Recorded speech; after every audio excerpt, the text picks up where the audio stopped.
आपने? एनवायरनमेंट ही क्यों चुना? फॉरेस्ट्री क्यों आपकी क्यों आप ये करना चाह रहे थे?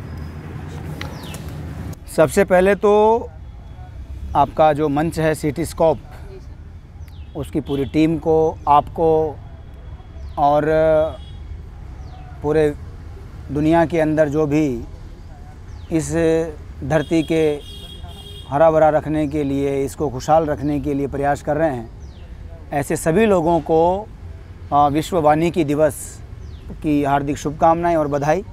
मुझे सुबह से आज विश्व वन दिवस के मौके पर 3-4 स्थानों पर सहभागी होने का अवसर प्राप्त हुआ है। तो वहाँ पर भी ये सवाल आया था कि मैंने यही क्यों चुना। आपने भी वही सवाल किया है। मैंने नहीं चुना है, ये एक भ्रम है हमारा। मैं ऐसा मानता हूँ कि मैं ऐसा चुन रहा हूँ, मैं वैसा चुन रहा हूँ। हम निमित्त मात्र हैं, किसी भी मिशन में हम निमित्त मात्र हैं। आप गोवर्धन से आते हैं तो गोवर्धन वाले से मैं यही उम्मीद करूं कि वो गाय चराएगा, बंसरी बजाएगा, या वो पहाड़ पे बैठा रहेगा, क्या वहीं गाय बांध के गोवर्धन के नीचे ही सब कुछ करेगा। गोवर्धन की लड़की पत्रकार के नाते इंटरव्यू भी ले रही है और भी क्षेत्रों में काम करती है। तो विधाता तय किया करता है ना। आपने जन्म में थोड़ी तय कर लिया था कि एक दिन वहाँ पर विष्णु लांबा का इंटरव्यू लेना है, पत्रकार बनना है। मेरा पर्यावरण का काम शुरू से रुचि थी। क्यों थी मुझे इसका मतलब नहीं, लेकिन हाँ किस कारण से ये बनी इतना ज़रूर कह सकता हूँ कि मेरी माँ के कारण मैं पर्यावरण में आया। मेरे छोटा सा बाड़ा एक जगह थी गांव में, वहाँ पर छोटे छोटे पौधे, मिर्ची, टमाटर, बैंगन, भिंडी, ये सब लगाना, और उसको फिर चिड़िया आती थी तो वो जब कोमल कोमल बीज निकलता है तो पत्तियाँ दोनों के ऊपर एक बीज चिपका रहता है। जब वो धीरे धीरे बढ़ती है तो बीज गिर जाता है और वो नया पेड़ बन जाता है। ऐसा होता है ना, अगर आपने करीब से देखा हो। तो वो जो दृश्य देखता था उसके कारण से लगाव बढ़ा और नोटिस करता था कि कैसे क्या क्या चीज़ें हो रही है। तो माँ ने बहुत कुछ सिखाया बचपन में, तो उसके कारण जुड़ाव बना। लेकिन मैंने चुना ऐसा नहीं है।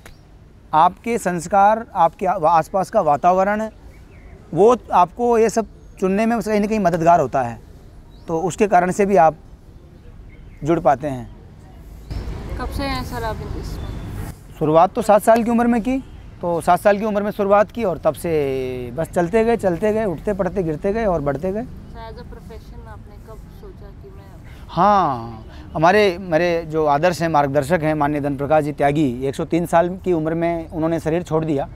माननीय त्यागी जी से मैंने अंततोगत्वा पूछा। एक दिन मैं परेशान हो गया, घर वाले मेरे परेशान कि मेरा BSF में जाने का बड़ा वो था, या मैं नागा सन्यासी होना चाहता था। मुझे बड़ा बैरागियों से बड़ा वो है। तो मेरी इच्छा थी कि या तो मैं जूना अखाड़े चला जाऊं या कुछ करूं। तो दीक्षा लेने का प्रयास किया, मुझे आश्रमों में दीक्षा भी नहीं मिली। मैं भटकता रहा बचपन में, 3 तिलक, चोटी और बड़ी बड़ी जटा लेकर के सब जगह, छोटी सी आयु में। तो वो मेरा नहीं बन पाया। और कम अल्प आयु में बहुत सारे खेल विधाता ने मेरे साथ एक्सपेरिमेंट किए, तो लेकिन मैं नहीं हारा, मैं थका नहीं। वो मैंने कहा ठीक है, तो जितना खेलना है खेलो, अपन भी तैयार हैं। अंततोगत्वा माननीय धन प्रकाश जी त्यागी के पास में गया और बहुत ही उनकी बड़ी कृपा है मेरे जीवन पर। माननीय त्यागी जी न होते तो शायद आपके सामने मैं न होता। बहुत बड़ा योगदान है। जितना लोगों का, दुनिया में लोगों का योगदान है, उसमें सबसे ज़्यादा धन प्रकाश जी त्यागी का योगदान है। मैंने उनके पास गया और अपने आप को सरेंडर कर दिया। मैंने कहा अब आप हुक्म कीजिए, मैं क्या करूं। BSF में नहीं जा पाया, साधु बनना था, दीक्षा नहीं ले पाया। और आपके रास्तों पर चलना है तो उस रास्ते पर मेरे लिए विकल्प नहीं है। पर्यावरण तो आजकल आ गया, आजकल वो पर्यावरण गतिविधि के नाम से उधर काम शुरू हुआ है और बड़े अच्छा काम शुरू हो रहा है। माननीय गोपाल जी भाई साहब के मार्गदर्शन में मुझे पोरू में भी काम करने का मौका मिला और अभी भी समय पे वो मुझे आदेशित करते रहते हैं। और जब भी मार्गदर्शन की आवश्यकता होती है तो मैं बिल्कुल जाता हूँ, अपना घर समझ कर जाता हूँ। लेकिन उन्होंने तय किया कि तुम ऐसा करो ना, पर्यावरण का काम कर रहे थे ना। मैंने कहा वो तो चल रहा है। बोले वो कोई कैरियर होता है क्या भाई साहब, वो तो एक शौक है मेरा, तो मैं लगा रहा हूँ पेड़। तब तक मुझे नहीं पता था कि मेरा ये काम है, जीवन में मुझे करना है, नहीं पता था मुझे। उन्होंने कहा नहीं तुम्हें इस दिशा में ही अब तुम अपना भविष्य निर्धारित कर लो, इसी मार्ग पर तुम्हें चलना है। मैंने एक लंबी सांस ली। मैंने कहा आज भाई साहब ने बोल दिया तो बात खत्म हो गई। अब इनके मार्गदर्शन में जीवन को आगे इसी को कार्य बनाना है। पहले मैं नहीं मानता था कि ये भी एक काम है, पहले मेरा शौक है, जुनून है, पेड़ लगाना है, बात खत्म।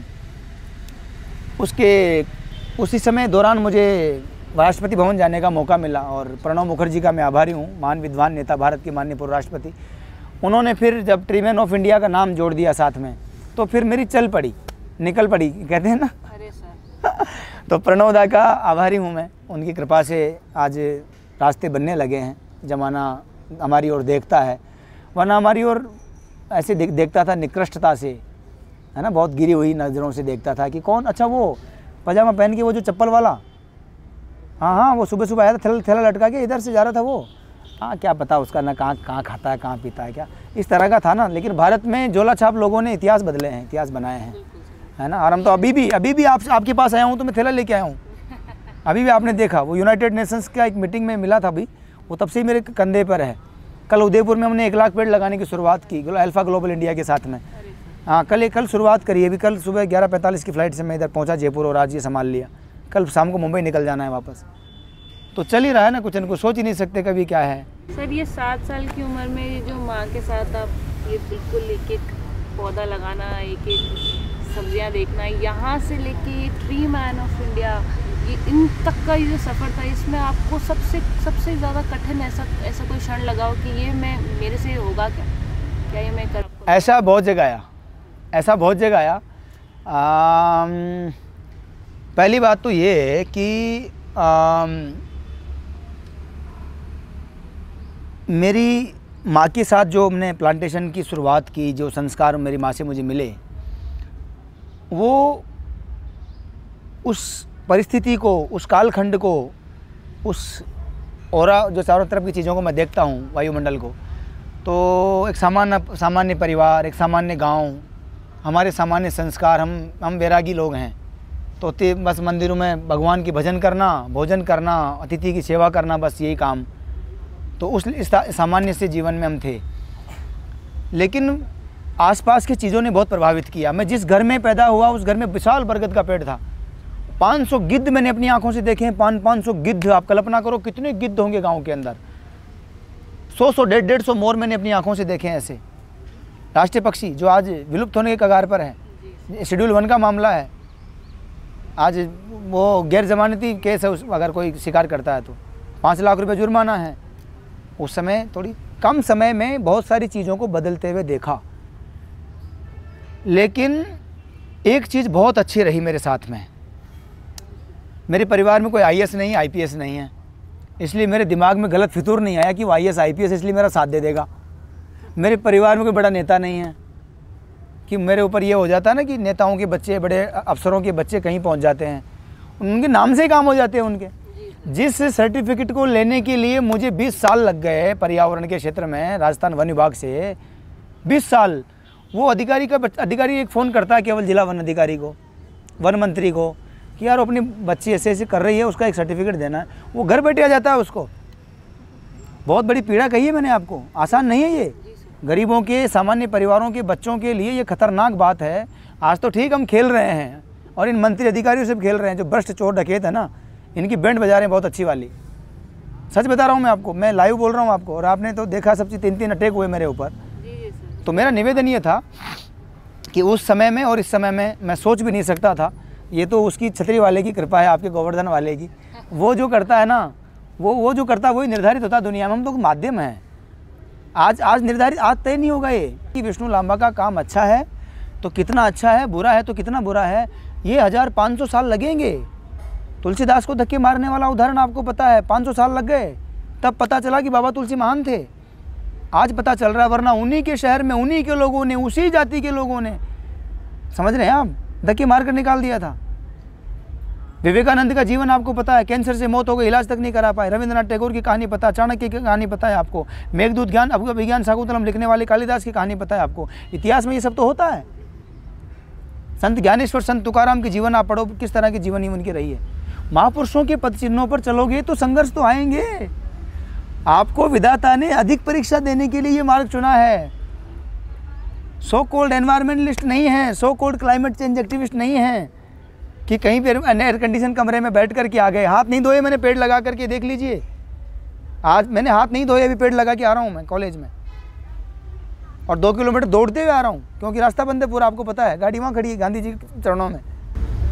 सर ये जो 20 साल का जो आपका संघर्ष रहा, जिसमें जब आपको 20 साल बाद आपको रिकग्निशन मिला, तो मेरे हिसाब से जैसे आपने कहा कि ये आपके लिए सबसे कठिन समय था कि मुझे रिकग्निशन नहीं मिला 20 साल तक। ऐसा कहना तो ठीक नहीं होगा कि मुझे सफलता क्या होती है मुझे नहीं पता। मैं सफल होने के लिए कुछ कर भी नहीं रहा। लोग बोलते ना मैं सक्सेस, किसी के सर चढ़ के बोल रही है। सक्सेस क्या होती है मैं नहीं जानता अभी तक भी। मैं तो लांबा गांव का बच्चा हूँ और ज़िंदगी की आखिरी सांस तक लांबा गांव का बेटा बन के ही मरूंगा। मुझे खुशी है भारत का बेटा होने के नाते देश और दुनिया में मुझे विश्व कल्याण के रास्तों पर चंद कदम बढ़ाने का एक प्रयास कर रहा हूँ। मैं कितना सफल हूँ मैंने कहा उसका इतिहास तय करेगा कि हम कहाँ तक पहुँचे। लेकिन हाँ, अपनी तरफ से पूरी जान लगा देंगे। हम राणा प्रताप की धरती को लज्जित नहीं होने देंगे। हम मीराबाई के आदर्शों को लज्जित नहीं होने देंगे। लोकल कम्युनिटीज़ के साथ में आपने कोई ऐसा वो किया है, कोलैबोरेशन किया है कुछ गवर्नमेंट बॉडीज़ के साथ में जो आपके ये इस मिशन को जो है सपोर्ट करते हैं? कोई ऐसा है जिनका आप? मेरे लिए सबसे बड़ा समर्थन ये है कि कम से कम आज सरकार की आपने बात की, सरकारों का सबसे बड़ा सहयोग और समर्थन ये है कि वो कुछ सहयोग करें ना करें मत कीजिए। हम जो कर रहे हैं उसमें उंगली मत कीजिए। सबसे बड़ा सहयोग ये है सरकारों का, कोई भी हो, चाहे वो किसी पार्टी की सरकार हो, कोई भी नेता हो, ये सब एक ही थैली के चट्टे बट्टे हैं। मैं हमेशा बोलता हूँ, है ना, ये सब एक ही थैली के चट्टे बट्टे हैं। कोई आगे किसी को चेहरे को लेके जा रहा है, कोई किसी को चेहरे को लेके जा रहा है, तो ये आसान नहीं है। ये सब चीज़ें सत्य बोलना भी आसान नहीं है। हमने कम से कम ये कलेजा पाया है कि हम किसी के को नहीं मानते। समझ रहे हैं मेरी बात को? तो मेन चीज़ ये है कि लोगों के साथ जुड़े रहने का मौका मिला है। किसी जाति, मज़हब, धर्म, पंथ, संप्रदाय, ये सब के लिए पर्यावरण एक के लिए नहीं है। पर्यावरण सबका है, सबको करना चाहिए, यही सोचकर हम जाते हैं। लोग मुस्लिम कम्युनिटी के बारे में बात करते हैं तो मैंने मुस्लिम कम्युनिटी को भी जोड़ा है और लगभग 13 लड़कियां और 8-10 लड़के मोमडन भी मेरे कल्पतरु टीम में शामिल हैं, हमारे मिशन में जुड़े हुए हैं। अभी भी वो खुशनुमा मुझे देके गई हैं, ये जो फाइलें हैं ये सब वही देके गई हैं। और पिछले 8-10 साल से वो लड़की हमारे साथ काम कर रही है, बहुत अच्छा गाती भी है। ऐसे बहुत उदाहरण हैं। तो हमने एक रक्षो निगार करके एक कैंपेन स्टार्ट किया है, तो वो मोमडन कम्युनिटी के बीच में वो रह करके काम करेंगी, लोगों को समझाएगी कि हम आपको नहीं कह रहे आप तुलसी की पूजा करो, हम नहीं कह रहे आपको कि आप इसको भगवान मानो, हम नहीं कह रहे कि आप इसको दंडवत हो जाओ, हम ये कह रहे हैं कि ये आपको ऑक्सीजन देता है, हम ये कह रहे हैं कि आपको लगाना ज़रूरी है, हम ये कह रहे हैं कि आप तुलसी में, चाय में तुलसी की पत्ती डालने से आपका जुकाम ठीक हो जाएगा। तो इतना काम तो करो, बस हम इतनी बात कर रहे हैं। तो वो उनके साथ कर रहे हैं। हम लोग बुद्धों में जा रहे हैं, जो बुद्धिस्ट हैं उनके बीच जा रहे हैं। तो उनको हम ये कह रहे हैं कि जो बोधि वृक्ष था गया में जो लगा हुआ है, उस बोधि वृक्ष से कल्पतरु संस्थान 22 राज्यों में काम करता है, दुनिया के 13 देशों में काम करना शुरू किया है। विदाउट गवर्नमेंट ग्रांट हम काम करते हैं, आपसी कंट्रीब्यूशन से काम करते हैं, पब्लिक पार्टिसिपेशन के साथ काम करते हैं और इतने सालों से काम कर रहे हैं। तो सब चीज़ें नॉर्मल हो गई। तो वहाँ पर हमने जो बोधि वृक्ष था उसके बीजों को प्राप्त किया, एक नर्सरी छोटी सी तैयार की और कल्पतरु संस्थान इस बार 27 लाख पेड़ तैयार करके निःशुल्क बांटने के लिए बैठा है। और मैं रोज़ बोल रहा हूँ कि फ्री में लीजिए, आप समझ रहे हैं। तो वहाँ से हमने जो बोधि वृक्ष है, पीपल की जो छोटे छोटे पत्ते वाला पीपल आता है, वो तैयार करवाया और बुद्धिस्टों को कहा कि जिस वृक्ष के नीचे भगवान बुद्ध को ज्ञान प्राप्त हुआ है उस वृक्ष को हम आपको निःशुल्क दे रहे हैं। जहाँ जहाँ पर बुद्ध पाए जाते हैं, बुद्ध के अनुयायी पाए जाते हैं, वहाँ पर उनको पेड़ लगाना चाहिए, पीपल का पेड़ लगाना चाहिए। हमने वैसे ही जाकर के दूसरे समुदायों के जो लोग हैं, जहाँ जहाँ से जिनकी आस्था जुड़ी है, उन वृक्षों को उनके साथ बात कर रहे हैं। हम लोग राम के अनुयायियों से कह रहे हैं कि राम वनगमन जो मार्ग है, राम वनगमन का जो मार्ग है, उसमें या रामायण में जिन जिन वृक्षों का वर्णन आता है, हम उनको जोड़ करके देख रहे हैं कि कहीं ना कहीं किसी का इंटरेस्ट जगे। लेकिन ये वन, जल, वन्य जीव संरक्षण होना चाहिए, हमारे परंपरागत जल स्रोत बचने चाहिए। जितनी भी कम्युनिटीज़ की आपने बात करी है, गवर्नमेंट बॉडीज़ के बारे में बात करी है, ये जब प्लेटफॉर्म्स आपके पास अवेलेबल होते हैं तब तो आप बताते ही हैं कि क्यों इम्पोर्टेंट है। और जब आपके पास प्लेटफॉर्म अवेलेबल नहीं है तो आप कैसे चाहते हैं कि लोगों तक ये बात पहुँचे, कैसे कि क्यों ज़रूरी है, क्यों पेड़ ज़रूरी है? मैं देखो सरकारों को गालियाँ दे दे थक गया। जो भी संवैधानिक मर्यादा में गालियाँ दी जा सकती है मैंने गालियाँ डट के दी हैं, डंके की चोट पे दी, आज भी दे सकता हूँ। भारत के पर्यावरण मंत्री को ले आओ, किसी भी राज्य के वन मंत्री को ले आओ, किसी भी एनवायरनमेंट सेक्रेटरी को ले आओ, किसी PCCF को ले आओ, सामने बैठ कर के वो बात करेंगे तो फिर मैं बताऊंगा कि आपने कहाँ कहाँ क्या क्या किया है। मैं डंके की चोट पे कह रहा हूँ, छुपम छुपाई नहीं करता विष्णु लांबा, जो कमरे में है वही सड़क पर है। लेकिन सच क्या है, उस सच में अगर मैं बहुत ज़्यादा बोलना शुरू करूँगा तो आपको लगेगा कि कहीं ना कहीं चूक है।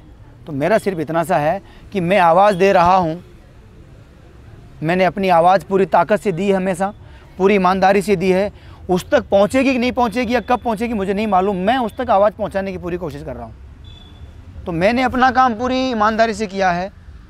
मेरी इतने सालों में पर्यावरण संरक्षण के प्रति जो समझ पैदा हुई है वो समझ यही है कि एक तकनीकी स्तर का तरीका है, एक ज़मीनी स्तर का तरीका है। मैं ज़मीनी स्तर का आदमी हूँ, मैं इंटरनेट नहीं जानता, मैं अंग्रेज़ी नहीं जानता, थोड़ी बहुत जानता हूँ, मुझे बहुत ज़्यादा पता नहीं है इन चीज़ों के बारे में, लेकिन मैं अपनी देसी तरीके से बात करने की कोशिश कर रहा हूँ। लेकिन मेरा सिर्फ एक शॉर्ट एंड स्वीट आपके सवाल का जवाब इतना सा है कि जो लोग ट्विटर पर save environment, save climate change लिख करके वो गोरा सा भूरा सा पोस्टर बना करके वो टिका करके आज जो दे रहे हैं ना, आज देखो आप सोशल मीडिया पर बाढ़ आई हुई है, इंटरनेशनल फॉरेस्ट डे करो आप, बाढ़ आई हुई है। तो वो जो महापुरुष हैं, जिंदा क्रांतिकारी हैं, तो वो उनसे ये कहना है कि एक पेड़ लगा करके इस बार ट्वीट कर दो, अगली बार उस पेड़ को बढ़ा करके दिखा दो कि पिछले साल का ये था और नए साल का ये लगा दिया है मैंने।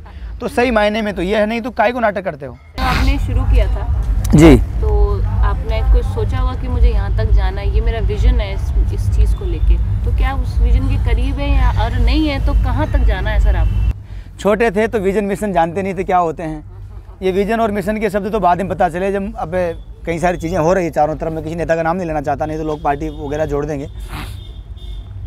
छोटे थे तो हमारे गांव में एक गोविंद नारायण जी व्यास थे, हम गांव में प्यार से उनको गोमदा दादाजी बोलते थे। उन्होंने एक दिन वैसे जो शौक में बोल दिया मुझे कि मैं तुम्हें कल पेड़ दिलाऊंगा। 4 किलोमीटर नंगा छोटा बच्चा जो चड्डी भी नहीं पहनता गांव में, तो बड़ी उम्र में मिलती है पहनने को, 4 किलोमीटर में पैदल पैदल पैदल भागता उनके पीछे, साइकिल के पीछे। मुझे किसी ने कह दिया कि वो तो गए इधर, और अब मैंने कहा मेरे तो पौधे छूट गए, मुझे पौधे कौन दिलाएगा। अब 4 किलोमीटर भागा, बेहोश होकर गिर गया मैं रास्ते के अंदर। अभी तो डंबर सड़क बन गया मेंदवा से लांबा तक, पहले वहाँ गडार मतलब क्या बोलते हो आप, कच्चा रास्ता था और बहुत गहरा था। तो मुझे सीन याद है, ठीक ठाक है, ऊपर का पोर्शन काम करता है। तो उन्होंने मुझे दूसरे दिन आके जब मैंने शिकायत की, 5 लोग जब मंदिर के बाहर इकट्ठे हुए भगवान की आरती होने के बाद में, चारों जनाथ मंदिर के महंत थे मेरे पिताजी, तो वहाँ बाहर मैंने कहा कि मैंने कहा दादाजी मैं तो छोड़ गया अब।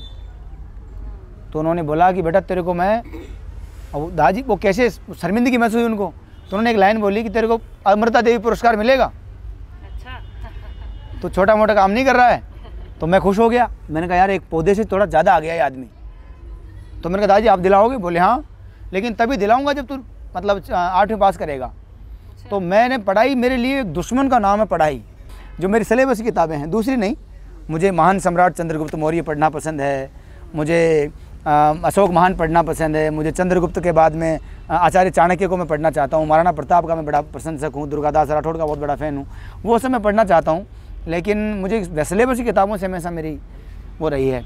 लेकिन उन्होंने मुझे कहा कि 8वीं पास, तो मन में एक मैंने बात पूछ ली उस समय, मैंने कहा कौन अमृता देवी कौन है?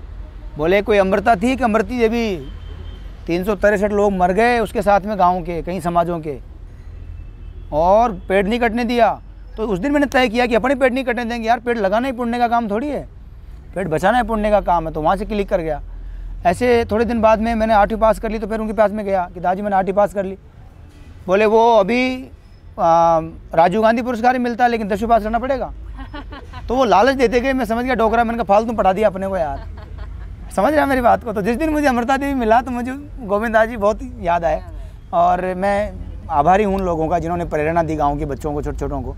क्योंकि हमारे पास तो नहीं है ना कोई, आजकल चैनल पर ये लड़ने वाले कई सारे आते हैं ना, वो मेरी साड़ी ठीक है क्या, मेरा कुर्ता ठीक है क्या, कैमरा सही है क्या, फिर वो शुरू करते हैं एक्चुअली CO2 ऐसे करती है और कार्बन ऐसे करती है वैसे करती है, वो 4 ज्ञान बांट के चले जाते हैं, है ना।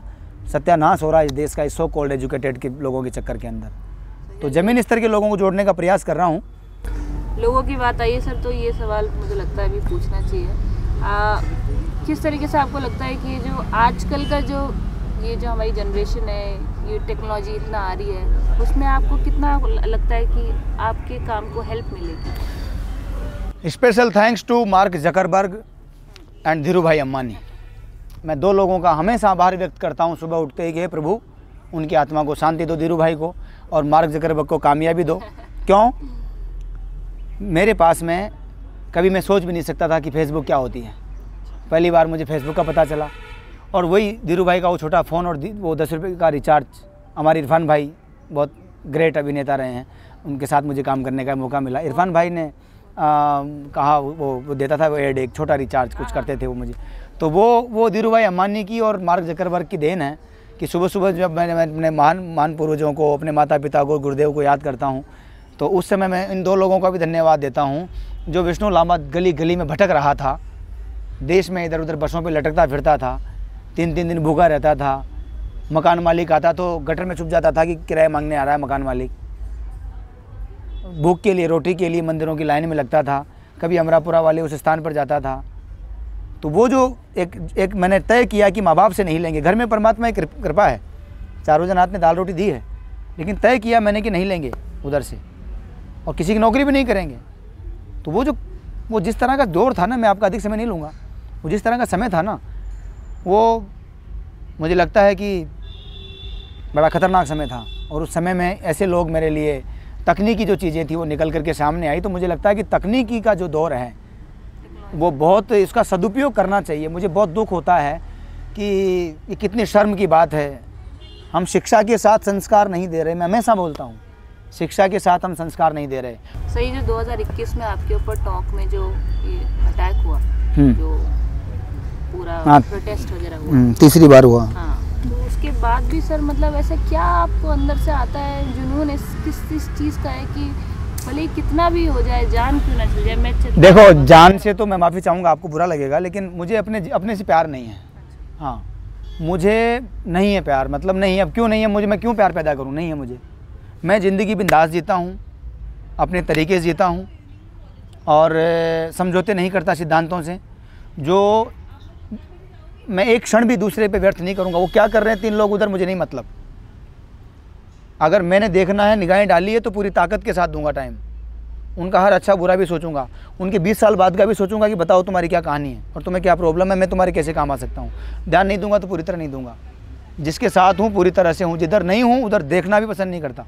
ये महापुरुषों ने इतना कुछ किया है, उनकी पद चिन्हों पर चलने का मतलब क्या है? रोज़ भाषण देते हैं। बचपन में आप क्या करते थे वृंदावन में?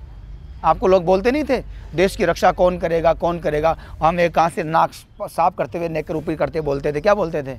हम करेंगे, हम करेंगे। और आज समय आया देश की रक्षा करने का, सेवा करने का, तो फिर आप अपने कैरियर पे चिंता करने लगे, फिर आप नौकरी पे चिंता करने लगे, फिर आप अपना ब्लू टिक की लड़ाई करने लगे कि मेरा ब्लू टिक कैसे मिलेगा, इस पर लड़ने लगे। किसके लायक कितने, इस पर लड़ने लगे। ये काम रह गए भारत की संतानों के। भारत के युवाओं की चिंता क्या होनी चाहिए? आने वाले 2047 में भारत कहाँ होगा पर्यावरण की दृष्टि से? हमारे विजन क्या होंगे, हमारे मिशन क्या होंगे? और भारत जब आज़ादी के 100 वर्ष पूरे कर रहा होगा, उस भारत की आज़ादी के 100 वर्षों की खुशहाली में मेरा क्या योगदान है? ये टर्मिनल 2 एयरपोर्ट पे जो लगा हुआ है, ये सारा हमारे हाथ का लगा हुआ है। और दुर्भाग्य की बात है कि अभी अडानी साहब ने वहाँ पर बड़ी मात्रा में पेड़ कटवाए, तो उसका भी हमने विरोध करना पड़ा और हमें ताला भी लगाने का साथ जुटाना पड़ा। हमने ताला लगा दिया। अब लोगों ने कहा वो अडानी हैं, ऐसा मत करो, वैसा मत करो। हमें तो कुछ नहीं दिखा कौन है कौन नहीं। हम तो गए, ताला लगा दिए, और जो हुआ वो सबने देखा। और बाद में फिर उनको सरेंडर करना पड़ा। उनको जो कुछ चीज़ें हैं सामने हैं सब। मेरा निवेदन ये है, पहला अटैक हुआ टोंक में, दूसरा अटैक फिर एक्सीडेंट करवाने का प्रयास किया गया। तमंचे भी लेके आए लोग बनारस के अंदर, वो भी सब हमने देखा। सरकारें बदलती रहीं, चीज़ें चलती रहीं, वो हालात नहीं बदले, वो माहौल नहीं बदला। अभी जयपुर टोंक की हमारी माननीय जिलाधीश आदरणीय चिन्मय गोपाल जी के पास जाकर के और 5-7 बार गया हूँ। मैंने अपना विषय रखा है और मुझे उम्मीद है कि उन्होंने जल्द बुलाया है, तो शायद हो सकता है कि सुरक्षा के संबंध में भी उनका मुझे सहयोग प्राप्त होगा। मैं आशा कर सकता हूँ। बाकी मेरा काम था रखना, बाकी मैं अपना इरादा नहीं बदल सकता। कोई भी नेता अधिकारी अगर ये सोचे, ये उम्मीद करे कि वो मुझे बुलाकर टेबल पे चाय कॉफ़ी पिला दे, या मुझे सीएम हाउस से फ़ोन करा दे, या किसी बड़े आईएएस अधिकारी से, मंत्री से फ़ोन करा के धमकी दिला दे, या प्यार से कहलवा दे कि नहीं विष्णु हमारा बच्चा है यार, हमारा भाई है, बनास में दोबारा मत जाना। क्यों ना जाऊँ? बनास टोंक की तकदीर है, हमारी जीवन रेखा, हमारी जीवन दायिनी है। हम बनास की गोद में, कोंख में पले बड़े हैं। हम बनास पार करने से पहले पौधा चोर थे। बनास पार करते ही हम विष्णु लांबा हो गए। ये बनास की क्या उस जल की तासीर नहीं है? कौन जानता था विष्णु लांबा को उधर था जब? उस नदी को पार करने के बाद में इंटरव्यू ले रहे हो ना आप? 3 दे के आऊँ ना सुबह सुबह इंटरव्यू, शाम को 8 बजे फिर इंटरव्यू है, कल फ्लाइट है मुंबई की। परसों वहाँ मंत्रालय में कार्यक्रम है। ये सब कहीं ना कहीं कुछ तो समझिए आप इस चीज़ को। तो आपको भटकना तो पड़ेगा, संघर्ष तो करना पड़ेगा। राम जी नहीं बनते अगर वो सरयू पार नहीं करते तो इसलिए आपको कुछ तो करना पड़ेगा। तो मेरा निवेदन ये है कि ये अटैक फटेक होते रहते हैं। महाकाल जो तय कर दिया ना, उसको कोई बदल नहीं सकता। ये गलत फहमी है कि कोई मुझे मार देगा। लेके आए थे 3 बार मारने की कोशिश की, क्या हुआ? जांचें हुई, सब कुछ हो गया, सब क्लियर, काम चल रहा है। मुझ पे आरोप लगाया गया था कि मेरे पास करोड़ों रुपया, पता नहीं क्या क्या करता हूँ मैं। वो मुझे भी अच्छा हुआ, स्पेशल थैंक्स टू मुझे जिन्होंने वो किया मेरे लिए। वो 67 रुपये 7 साल बाद मेरा पता चला कि मेरे खाते में 67 रुपया है। मैं चैनल पे बोल रहा हूँ, रिकॉर्ड बना। आप SBI का रिकॉर्ड तो नहीं बदल सकते। फ़कीरी में जो मज़ा है वो किसी में नहीं है। अरे सर, ये मज़ा लेने चाहिए लोगों को, मैं बता रहा हूँ। कोई क्या उखाड़ लेगा बताओ? और आज अगर कोई किसी ने मैं सल्टा भी दिया तो क्या कौन रोने वाला, क्या करेगा? माँ बाप हैं, परिवार है, शुभचिंतक है, सब लोग। अच्छा है, मैं विष्णु लामा मरे तो लोग पेड़ लगाएं, अच्छी बात है। हमारे मरने में भलाई है। अरे हमने दो शुभचिंतक तो पाले होंगे 25-30 साल की साधना में, तो 30 पौधे तो लगेंगे भाई। हम तो बहुत बड़े आदमी नहीं हैं, कोई बहुत बड़ा कोई हमें कोई इस तरह का वो नहीं है, लेकिन ज़मीन स्तर का काम है ना। आपने देखा होगा अवैध बजरी खनन के मामले में ADM को भी मार दिया लोगों ने, पुलिस के सम्मानीय अधिकारियों को मार दिया। मैं ये नहीं कह रहा हूँ कि उनके साथ जो हुआ बहुत गलत हुआ, बिल्कुल निस्संदेह रूप से। और हमने भी अपनी श्रद्धांजलि व्यक्त की, सार्वजनिक मंच से भी की, और जहाँ जहाँ जितना कह सकते थे वहाँ कहा कि बिल्कुल गलत हुआ है, उनको अपराधियों को सज़ा मिलनी चाहिए। लेकिन विष्णु लांबा के ऊपर जब अटैक हुआ तो ये ईमानदारी बोल रही होगी, हमारे त्याग तपस्या बलिदान बोल रहा होगा कि भारत तो भारत, दुनिया के कई देशों ने ट्वीट किए, संयुक्त राष्ट्र संघ के प्रमुख ने ट्वीट किए। आप समझ रहे हैं? हमारा खून अगर ज़मीन पर गिरा है तो उसकी कीमत तो दुनिया ने मांगी है ना। तो कहीं ना कहीं आपके त्याग तपस्या में ताकत होनी चाहिए। सबके साथ लगाएंगे, हिंदू, मुस्लिम, सिख, ईसाई, BJP, कांग्रेस, ये वो आप जो भी हैं, सबके साथ लगाएंगे। हमारे रास्ते दरख्त परिंदों के रास्ते हैं, लड़खड़ाते ही सही हम चलने की कोशिश कर रहे हैं, लगातार चलेंगे। सर, ये पेड़ वगैरह तो लग जाते हैं सिटीजन, जैसे ये प्रोग्राम वगैरह होते हैं पेड़ लगाने के, कॉर्पोरेट वगैरह भी करते हैं, पॉलिटिशियंस भी लगाते हैं, अब आम जनता भी लगाती है। एक पूरा हुजूम खड़ा हो जाता है 2 दिन का, 3 दिन का, पेड़ लगाओ पेड़ लगाओ। फिर लग जाते हैं पेड़, फिर उसके बाद क्या होता है सर? वो सस्टेन कैसे करे सर? वो एक मोटा अनुभव ये है, 5 जून विश्व पर्यावरण दिवस हो, विश्व वानिकी दिवस हो, 21 अप्रैल आएगा, विश्व पृथ्वी दिवस आएगा, वो हो, चाहे कोई भी अवसर हो, हम जब तक अपनी जिम्मेदारी को नहीं समझेंगे, हम माने आम आदमी, और जब तक वो प्रतिकार करना शुरू नहीं करेगा गलत का, तब तक ये होता रहेगा। 5 जून को किसी नेता ने पेड़ लगाया, आपके सांसद ने पौधा लगाया, अखबार ने छापा, आप लोगों ने टीवी पर दिखाया। अगली बार उसको फॉलो न आप करते हैं, न वो जनता करती है। और अगली बार उसने अगर नहीं कुछ किया है, या उसने जो कहा है वैसा नहीं समाज में इम्प्लीमेंट हुआ है, तो आपकी जिम्मेदारी है कि आप दिखाना चाहिए। लेकिन आज तो PR एजेंसियां और बैठ गई, कितना अच्छा कवरेज आएगा, क्या क्या लिखा जाएगा।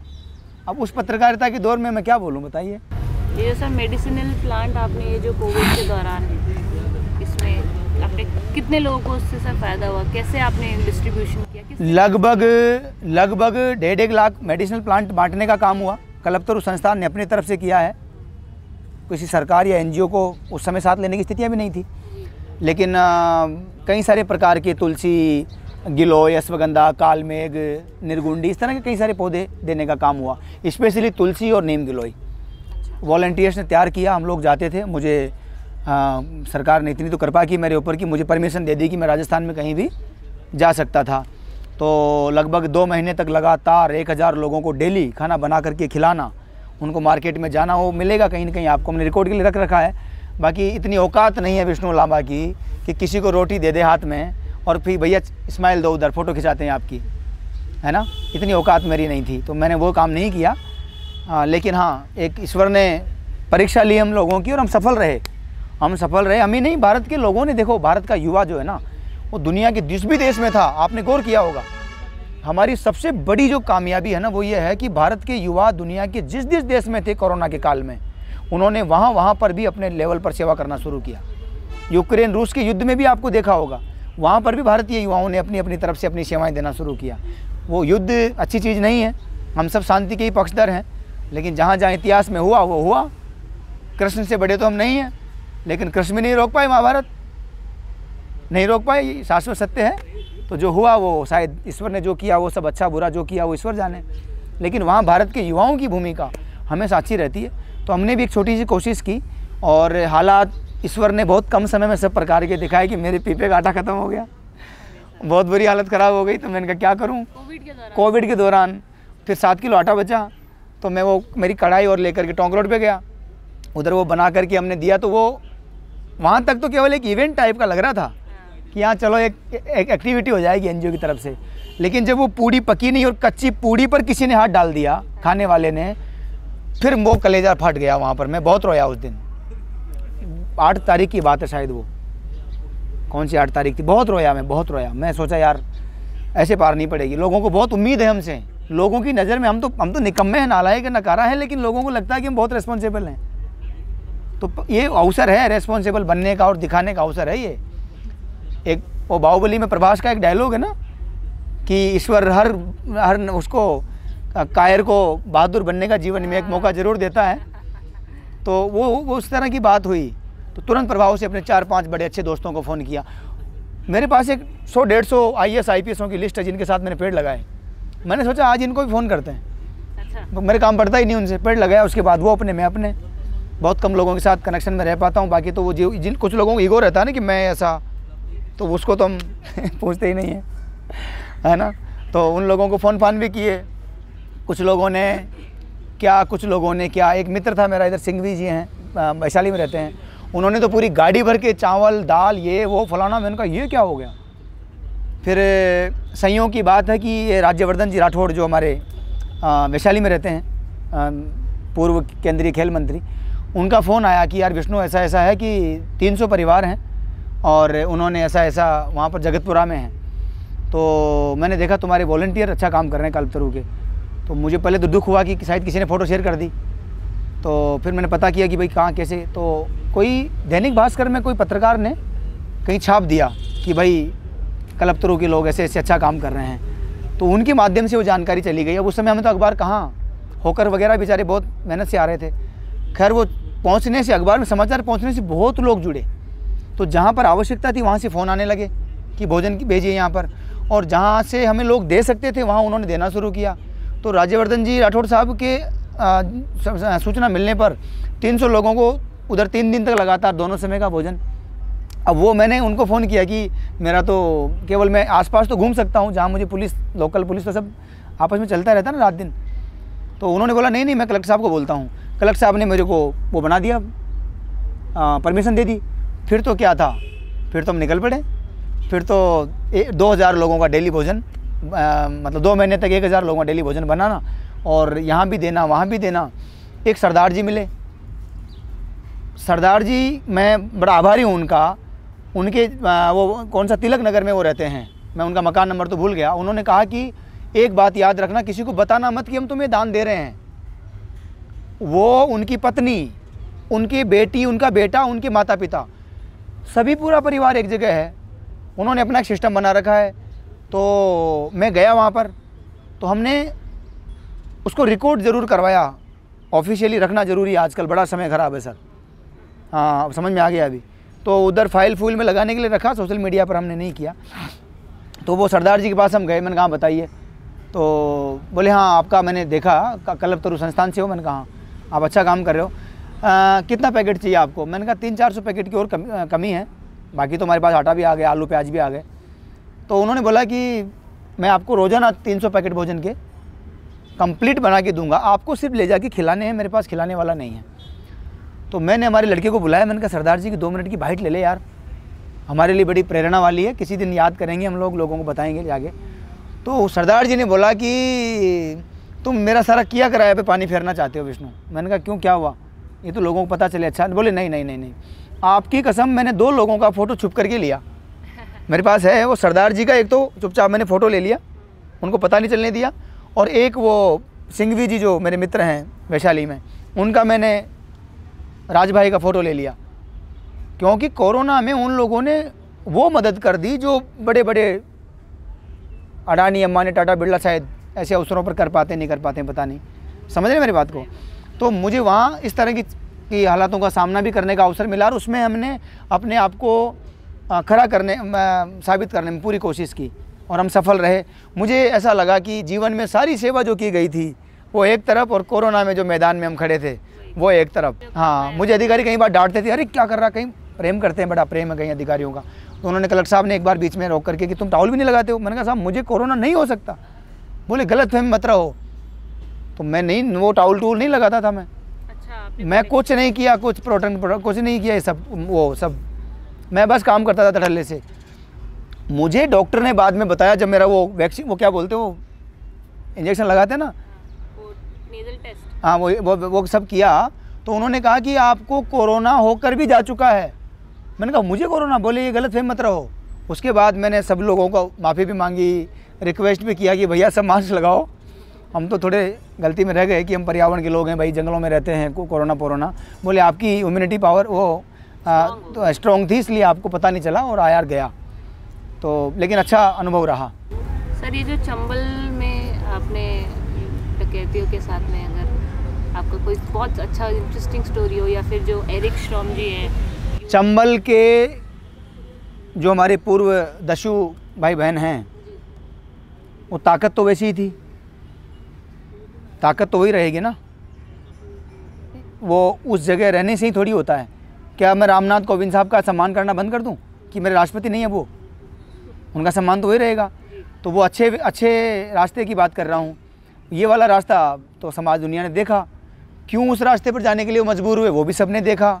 अब किसी पर आरोप लगाने या कुछ करने की ज़रूरत नहीं, दुनिया में सबको पता है। लेकिन मुझे सिर्फ इतना समझ में आया, इरफान भाई की फिल्म, special thanks to Irfan Khan, Irfan भाई की वजह से वो पान सिंह तोमर से जुड़ना हुआ और उस प्रेरित होकर के बीएड में जाने का मौका मिला। लगभग 2 साल मेरा वहाँ संघर्ष रहा और बड़े देवता लोग हैं, मुझे तो कोई डाकू नहीं मिला। बंदूक रखना तो उनका एक वो है, ठीक है, लेकिन सच ये है कि बड़े अच्छे लोग हैं। मेरा 74 kg वेट भी उन्होंने किया वहाँ पर। देसी जो गाय का दूध दही मुझे बड़ा, वहाँ मैं दूध दही का बड़ा प्रिय है मुझे, और स्पेशली गाय का मिले तो फिर क्या कहना। तो वो सब हमने वहाँ देखा और ये समझ में आया कि एक बहुत बड़ी ताकत है जो एक इशारा करती है तो कई गाँवों तक उसकी पहुँच होती है ना। तो हमने उनसे यही कहा कि अब आवाज़ लगाइए। पहले तो वो आप आवाज़ लगाते थे कि अब इतनी तारीख को इतने बजे तुम्हारे लूटेंगे, है ना। अभी आवाज़ लगाइए कि इतनी तारीख को इतने बजे हम पेड़ लगाने आ रहे हैं। तो अपने बच्चों को भी इकट्ठा करके रखिए। तो कॉलेजों में, स्कूलों में जाना, उनके साथ में पंचायतों में लोगों से मिलना बड़ा अच्छा लगता था। लगभग 38 पूर्व कुख्यात दस्यु जो कहे जाते थे वो सब हमारे जयपुर में यहाँ पंचायती राज इसी संस्थान के कार्यक्रम ऑडिटोरियम में इकट्ठे हुए और एक अच्छा मैसेज गया। उसके बाद एक बहुत बड़ा परिवर्तन हुआ। जितना बड़ा हम चाहते थे उतना बड़ा नहीं हो सका। हमने माननीय पूर्व केंद्रीय पर्यावरण मंत्री प्रकाश जावड़ेकर जी के सामने कई बार मुंबई में, दिल्ली में, कई जगहों पर, जयपुर में, और बहुत अनुरोध किया, लेकिन शायद वो कहीं व्यस्त रहे होंगे तो हम थोड़ा निराश रहे उस समय। लेकिन अनिल माधव दवे साहब जब आए तो केंद्रीय पर्यावरण मंत्री के नाते उनके सामने हमने जाके विषय रखा कि केंद्र सरकार उन बीहड़ को, चंबल से चित्रकूट तक का जो बीहड़ है नदी के किनारे आसपास का, उसको समतल करना चाहती है। तो हम नहीं चाहते कि बायोडाइवर्सिटी डैमेज होनी चाहिए। हम चाहते हैं कि उसको वापस पर्यटन के रास्ते तलाशे जाएँ, कुछ और किया जाए।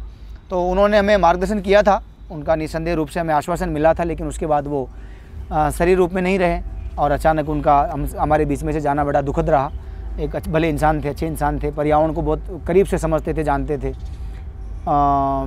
अभी भूपेंद्र यादव जी के सामने भी हमने विषय रखा है, लेकिन अब कब उनकी व्यवस्थाएं समाप्त होगी ये तो समय बताएगा। लेकिन वहाँ का अच्छा अनुभव रहा।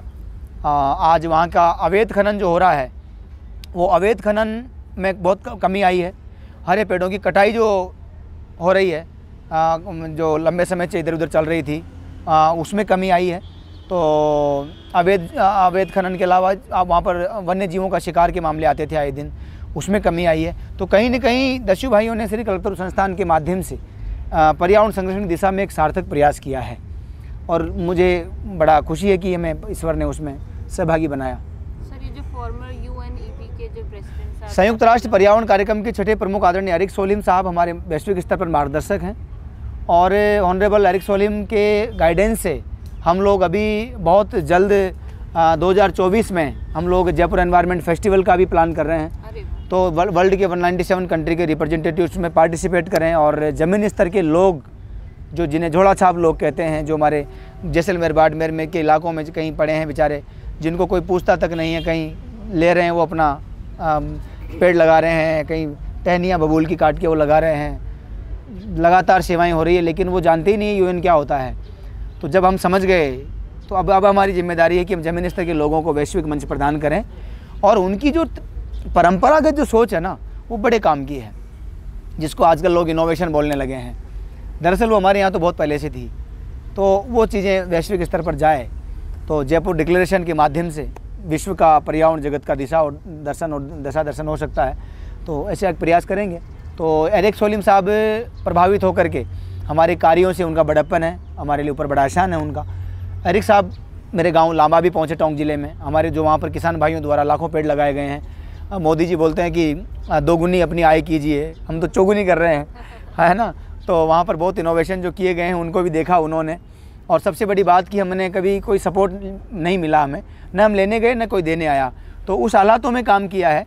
और एरिक साहब जैसे विराट विनम्र व्यक्तित्व का यहाँ आना, तो एरिक जो है वो ज़मीनी स्तर के व्यक्ति हैं, एरिक का मुकाबला मुझे नहीं लगता कोई दूसरा कर पाएगा। तो एरिक जयपुर भी आए, डायलॉग विद एरिक सोलिम कार्यक्रम के माध्यम से उन्होंने राजस्थान के जो ज़मीनी स्तर के लोग थे उनके साथ भी संवाद किया और गांव जाकर के वहाँ भी हमारी जो मातृशक्ति थी जो काम कर रही है उनके साथ लावणी भी की उन्होंने। अच्छा। मिट्टी के बर्तनों में वो खाए भी, उन्होंने गाड़ी पर भी वो बैठ के, बैलगाड़ी पर भी यात्रा की, उन्होंने ऊँट पर भी बैठ के यात्रा की, ऊँट गाड़ी पर भी।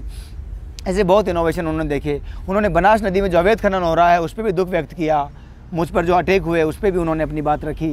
तो निश्चित रूप से ऐसे लोगों का होना ही हमारे लिए गौरव की बात है। सर, सबसे पहले आपको ट्री मैन ऑफ इंडिया किसने, आपने सबसे पहले कब सुना ये कि मुझे ये 22 मार्च 2012 को राष्ट्रपति भवन में ऑनरेबल राष्ट्रपति प्रणब मुखर्जी ने उस समय, तो प्रणव दा एक महान व्यक्ति है, प्रणव दा का कोई जवाब नहीं। प्रणव मतलब ये महान लोगों का यही बड़प्पन है, वो जिसके कंधे पे हाथ रख दें वो फिर मतलब चल नहीं पड़ता, उठ पड़ता है, तो यही बड़प्पन है। सर, आपको ऐसे कितना समय लगा ये नाम तक आने में, और आपको विष्णु लांबा जी के नाम से जाने जाए, ट्री मैन ऑफ इंडिया नाम से? ऐसा कभी नहीं था।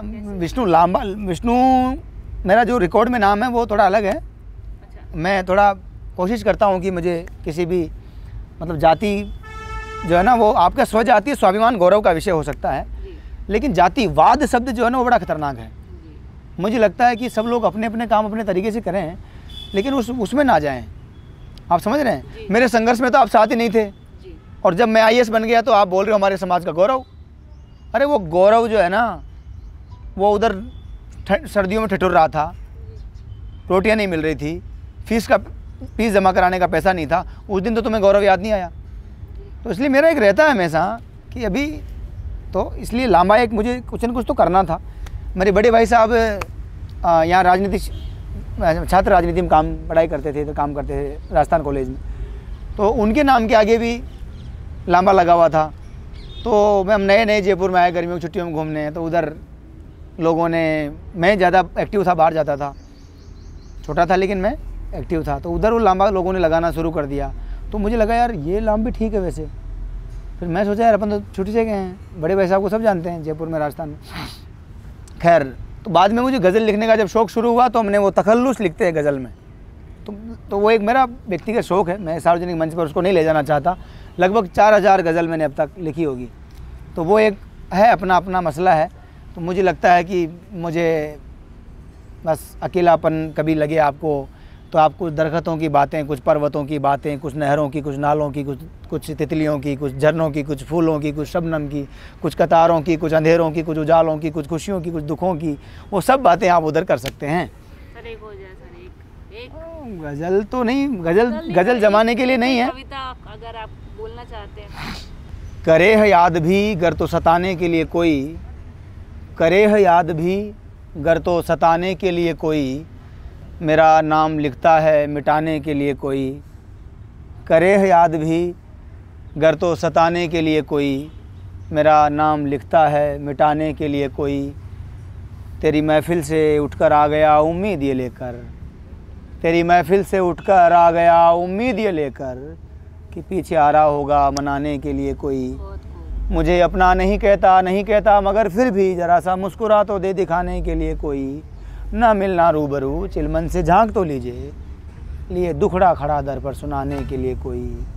बहुत लंबी छोड़िए छोड़िए। बहुत खूब सर। खैर, तो मेरा कहने का मतलब है कुछ भी, मतलब आप, मैंने सुना दिया बस किसी का मिसरा उठा के आपको, लेकिन सच ये है कि टोंक की जो आबो हवा है, जो सरजमी है, वो जो तहजीब है, वो जो मट्टी है, उसमें गज़ल पनपती है। उस मट्टी को दिल से छू कर निकले हो, उस आबो हवा से निकले हो छू कर के, आपको शायर बनना पड़ेगा। उस आबो हवा से हम भी टकराए, बहुत ज़रा से छोटे से टकराए, इतने से टकराए, लेकिन इतना अंदर तक घुस गया कि पता ही नहीं चला और यहाँ तक वार बैठ गया। जो यहाँ बैठ गया वही काम का है। इधर तो बात करते हैं मूर्ख लोग, कायर लोग बातें करते हैं ना इधर की, कलेजे वाले तो कलेजे की बात करते हैं। तो हमने कलेजे की बात कागज़ पर उतारना शुरू किया। किसी ने कहा ये नज़्म है, किसी ने कहा ये दुआ है, किसी ने कहा ये रुबाई है, किसी ने कहा ये कुछ और है, किसी ने कहा कुछ और है। हमने कहा लोगों को अच्छा लगे ना लगे, हम तो अपनी बात कर रहे हैं। तो हमने इस तरह शुरुआत की। तो मतलब मुझे लगता है टोंक का जो आदमी है वो गज़ल गाता है, गज़ल ओढ़ता है, गज़ल बिछाता है, गज़ल सूंघता है, गज़ल महसूस करता है। वो गज़ल के दरमियाँ, गज़ल उसके दरमियाँ है। अब मुझे बहुत लोग बोलते हैं, मैं संस्कृत परिवार से हूँ, मेरे परिवार का माहौल मंत्रों का माहौल है, संस्कारों का सनातन माहौल है, मुझे गर्व है। मैं तो परंपरा से आया हूँ, आप तो पढ़ रहे हो दूर रह करके, मैं तो साधु परंपरा से निकला हूँ। तो कोई चीज़ बुरी या अच्छी आपके उस पे है। अच्छा ही नहीं कि मैं इस बारे में कुछ कहना चाहता हूँ, ऐसा कुछ नहीं। ऐसे तो हज़ारों सवाल हैं, सवाल तो पैदा होते रहेंगे, हम मर जाएंगे, सवाल फिर भी बरकरार रहेंगे। लेकिन मुझे लगता है कि ये जो एक मैं प्रार्थना करना चाहूँगा आपके मंच के माध्यम से। सवाल तो बहुत हैं जो चुभते रहते हैं। हम भी सोचते हैं कि कोई पूछ लेगा तो इसकी बात कर लेंगे, लेकिन मुझे लगता है कि जो राष्ट्र और समाज के कल्याण के लिए अपना योगदान किसी भी तरीके से देने निकला है, वो सबसे पहले ये तय करे कि मैं किसी से कोई अपेक्षा नहीं रखूँगा। अगर किसी ने तय कर लिया कि मेरी किसी से कोई अपेक्षा नहीं है, वो बहुत आगे जाएगा और पवित्रता के साथ में 100% अपना देश और समाज को दे पाएगा, मानवता की सेवा में दे पाएगा। जिस दिन से मुझे राष्ट्रपति महोदय ने ये शब्द दिए और तब से थोड़ा आशीर्वाद मिला, मीडिया का, लोगों ने बुलाना शुरू किया, सब चीज़ें चली। मैं तो चाहता हूँ भारत के गली गली में, भारत के कोने कोने, भारत के घर घर में भारत का हर आदमी ट्रीमैन होना चाहिए। भारत का हर व्यक्ति भारत का ट्रीमैन होना चाहिए। विष्णु लांबाई क्यों ट्रीमैन ऑफ इंडिया होना चाहिए? पर्यावरण जैसे मुद्दों को बीजेपी कांग्रेस से साइड में कर दीजिए, ये सबकी जिम्मेदारी है, सबको करना चाहिए। एक यूनाइटेड नेशंस की अभी एक कैंपेन चल रहा है, रुकने की शपथ लें, रुकने की शपथ लें। कुछ भी सोशल मीडिया पे शेयर कर रहे हो, प्लीज़ 2 मिनट रुको। मैं नहीं कह रहा कि आप रुके ही रहो, आप रुको, अभी रुको, 2 मिनट रुको, बस रुको, पढ़ो, सोचो, समझो और उसका फैक्ट चेक करो। जिसको आप शेयर करने जा रहे हो उसमें सच्चाई कितनी है, जिसको आप लाइक करने जा रहे हो, जिस पे आप कमेंट करने जा रहे हो, आपकी प्रतिक्रिया महत्वपूर्ण प्रतिक्रिया है। मैं ऐसा मानता हूँ संसार का सर्वश्रेष्ठ और सबसे ताकतवर, सबसे बड़ा आदमी अगर कोई है तो वो आप खुद हैं, ये तय करो। दूसरे को महान मानते मानते ज़िंदगी गुजर गई। मैं पौधा लेकर के सबके पीछे भागता रहा, यही देखिए कि हम कई बार लोगों के पास में फलाना एक्टर आ रहा है, चलो पौधा देने। हमारा स्वार्थ क्या था कि ये हमारा पौधा पकड़ लेगा तो प्रचार थोड़ा ज़्यादा हो जाएगा। अब समझ में आया है कि जो सचमुच में पर्यावरण पे काम कर रहे हैं उनको मोटिवेट करने की आवश्यकता है। तो इसलिए मेरा निवेदन था कि आप रुकने की शपथ लें, बस ये सबसे बड़ी प्रार्थना है। 2023 में इतना काम कर लें। तो मेरा कहने का मतलब ये है, एक कोशिश है जो पूरी ईमानदारी, पूरी खुददारी, पूरी वफादारी के साथ चल रही है। न किसी को दिखाने की ज़रूरत है, न किसी से कोई उम्मीद है। अपना अंदाज नहीं छोड़ेंगे, अपना काम नहीं छोड़ेंगे, अपना इरादा नहीं बदलेंगे। वो माफिया आ जाए, खनन माफिया आ जाए, सारे के सारे नेता अधिकारी सबके सब भ्रष्ट हो जाएं तो भी क्या है, ज़मीन पे रहेंगे, ज़मीन की बात करेंगे। जल, जंगल और जानवर के लिए, ज़मीन के लिए हर संभव जो हमसे होगा हम करते आए हैं, करते रहेंगे। विश्व वानिकी दिवस पर उस संकल्प को फिर दोहराया है, आज हज़ारों विद्यार्थियों के बीच में दोहराया है। और मुझे आशा है कि जो अन्य कैंपेन अभी स्टार्ट हो रहे हैं उससे भी 2023 में लोग जुड़ेंगे। हमारा जो संकल्प था कि हम 5 करोड़ पेड़ लगाकर इस धरती के कल्याण के लिए अपनी तरफ से एक भेंट देंगे, 50 लाख वृक्ष लगाने का लक्ष्य हमने पूर्ण किया। तब भी हमने पूरी दुनिया को बताया। अभी 72 पॉइंट कुछ हमने कंप्लीट किया ग्रीन लंग्स पार्ट 1 के माध्यम से। आने वाले दिसंबर 2023 तक कल्पतरु संस्थान 1 करोड़ पेड़ लगाने के संकल्प को पूरा करके भारत के केंद्रीय वन, पर्यावरण और जलवायु परिवर्तन मंत्री को लिखित में डाटा देने जा रहा है। 50 लाख का डाटा दिया जा चुका है। आप समझ रहे हैं, ये कार्य अगर बिना किसी सरकारी अनुदान के होता है तो मुझे लगता है लोगों को प्रेरणा लेनी चाहिए और आगे आना चाहिए। तो मुझे आशा है कि लोग जुड़ेंगे और शिकायतें हर दौर में रहेगी। शिकायत राम से भी रहेगी, कृष्ण से भी रहेगी और शिकायतें रहना चाहिए। हमें एहसास कराती रहती हैं कि हम और निखरते रहें, पॉलिश्ड होते रहें, हमारी अच्छाइयाँ ना करें, हमें तो अपनी कमियाँ बताएं, हमें सुझाव दें, लेकिन हमें लट भी ना मारें। हमें इस तरह से गोलियां चलाएंगे हमारे ऊपर अवैध खनन करने वाले नेताओं के इशारों पर, अधिकारियों के इशारों पर, तो आने वाले लोग कैसे हिम्मत करेंगे इधर आने की। आप वाकई बहुत अच्छा प्रयास कर रहे हैं। मैं आपके इस मंच को बधाई देता हूं, शुभकामनाएं देता हूं। और आपने वो सवाल पूछने की कोशिश की जो मेरे लिए थोड़ा नया था, अंदाज़े बयां। तो बहुत बहुत शुभकामनाएं। खुश रहिए, आबाद रहिए। नमस्कार खमागणी, मैं विष्णु लांबा। आज मैं विश्व वानिकी दिवस के अवसर पर सिटी स्कोप के माध्यम से जो मेरा इंटरव्यू लिया गया है उसका अनुरोध करने आया हूँ। सिटी स्कोप के विभिन्न माध्यमों से सोशल मीडिया पर आप इसे देखें और मुझे सुझाव दें कि मैं क्या बेहतर कर सकता हूँ और कहीं न कहीं मुझे आपसे सीखने का अवसर मिलेगा। बहुत बहुत धन्यवाद। आप सभी को विश्व वानिकी दिवस के अवसर पर एक बार पुनः शुभकामनाएं।